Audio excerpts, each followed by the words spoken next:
بل منځ کې کلام او که د مسلمانانو د غیر مسلمو سره کلام.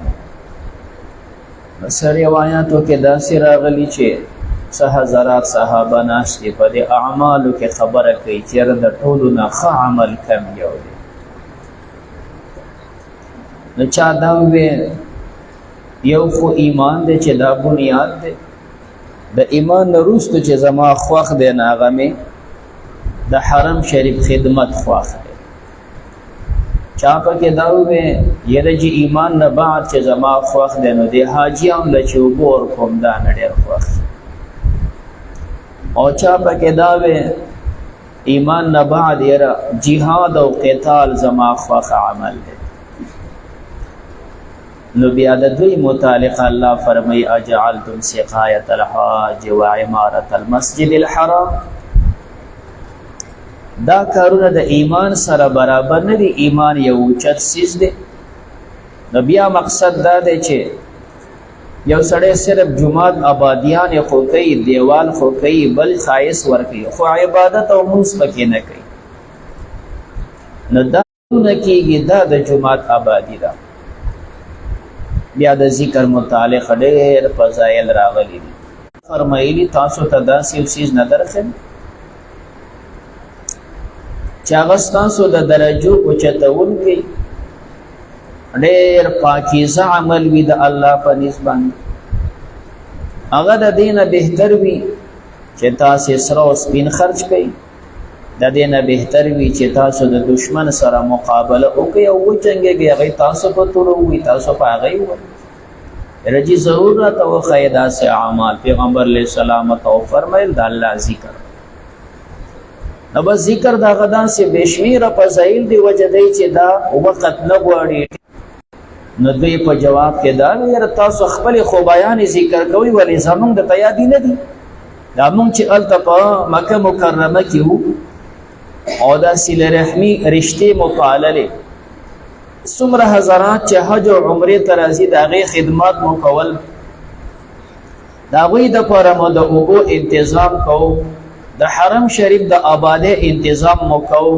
دا زمونږ دا کارونه ته یاد نه دي؟ ولې جانو ته و عمارة المسجد الحرام او آبادی د مسجد حرم، دا اوبه او دا عمارت او آبادی دا تاسو ګرځوئ که من آمنه په شان د هغه چا چې هغه ایمان راوړي په الله باندې.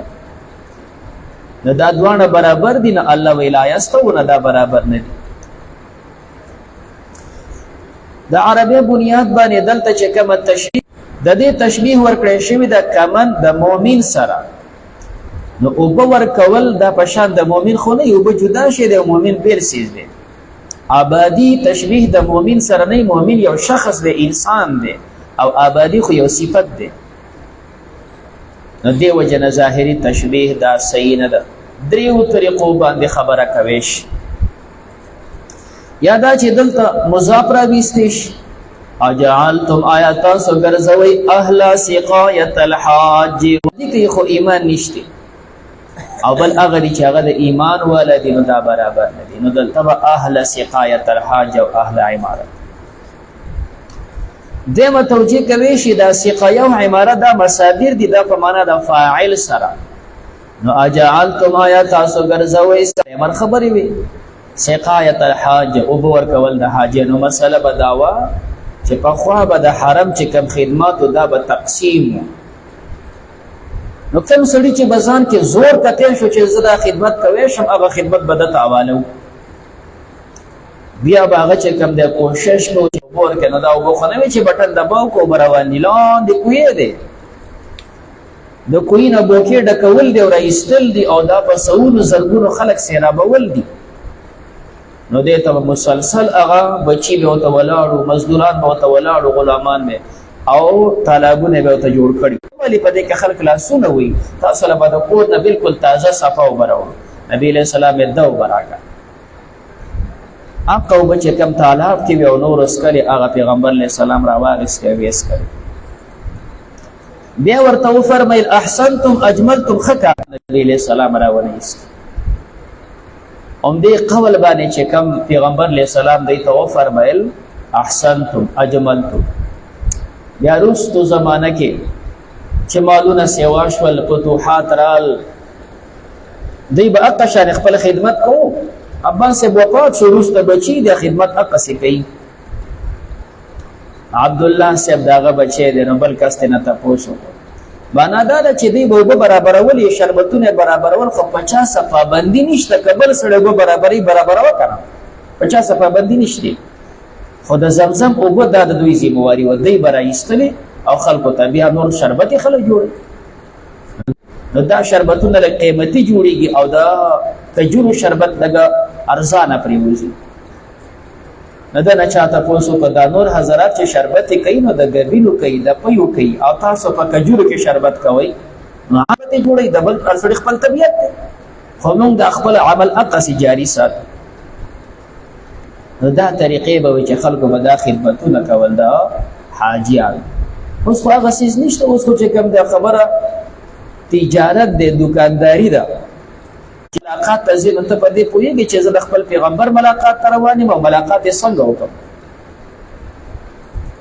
بلکې دې وخت کې اعمال د حضرت عمر صاحب چې کوم عاجزي وه وفات کېده نو صحابه ورته وی امیر مقرر او دا چې مې څه کړي دي که الله مې سر په سر خلاص کړي که نه د الله به شکر ادا کړم د هغه څومره عدالت وي که الله مې سر په سر خلاص کړي زه به دا ویم چې دې وخت کې خبره سر په سر مشکل ده زنانۍ چې کوم دی ستر د سره نه پیژني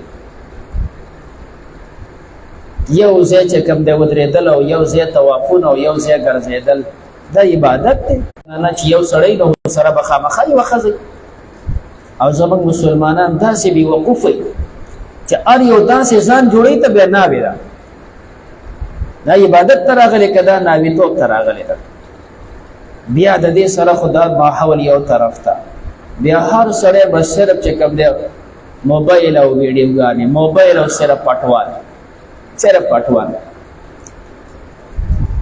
یو سړی به توري مثال صرف لاړ شي مدینې منورې ته باب السلام باندې ننوتې رجي هلته د پیغمبر علیه السلام راوڅنګه صاحب ناست دی ستاسو سلام درلم السلام علیکم د جلدي سړي خلک په څومره ادب باندې احترام سره سلام کلام کوي د پیغمبر علیه السلام د روضې به دقسې سلام کوي لیکن زموږ حضرات چې ننوځي نو هغه روضه د سره فکر کې نه هغه چې کوم ریاض ایمان سره اعمال کول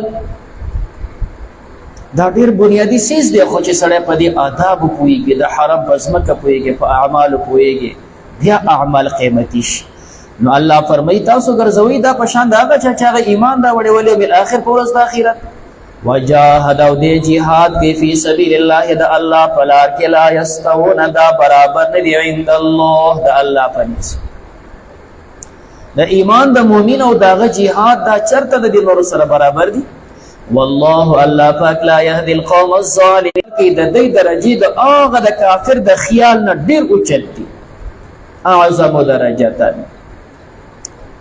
او یا دلته مفضل علیه عام کا بیا معنا دا ده د دې اعمال ولا خلق اعظم درجه د لوی دی په درجه کې من درجه کل شی د اور درجه نه د دوی درجه اوچته د هر درجه نه برابر ندی عند الله د الله پنيس والله الله پاک لا يهدي القوم الظالمين هدایت نه کوي قوم ظالمانو ته